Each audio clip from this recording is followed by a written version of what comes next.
KZ Guy 2 here, No Nonsense Know-How. Today I'm going to show you a real quick way how to check the transmission fluid level in your 62 TE Chrysler transmission.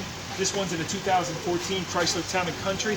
I've just replaced the trans lines that were leaking and I want to check the fluid level. So the proper way to do this is to hook a scan tool up, you check the transmission fluid level temperature, and then they sell like an $80 dipstick that has millimeter increments on it.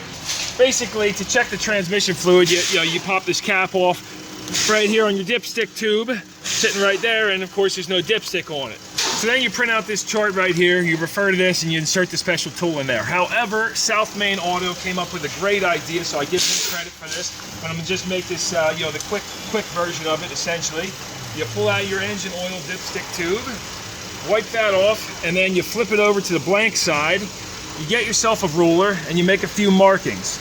So if you refer to our chart here, so from around 5 millimeters to 15 millimeters is going to be the cold transmission fluid level, and when it's hot, up to operating temperature, it's going to be in between around 40 and 55 millimeters. So get yourself a roller with millimeters on it, make your bottom marks 1 and 2 for when it's cold, and then come up here and make your top marks 40 to 55 millimeters. You can hit it with a file in there if you want to see it better, or just use a marker, whatever you want to do. So then take your engine oil transmission dipstick and you just slide it in there till it kisses the bottom of the pan. Here's a quick view of inside the oil pan where that dipstick actually comes down, bottoms out on this piece right here. When I pull it out, I can see it's at the low mark. Now this transmission's up to level. I've cycled it through the gears, so I'm going to go ahead and top this off and then check it again.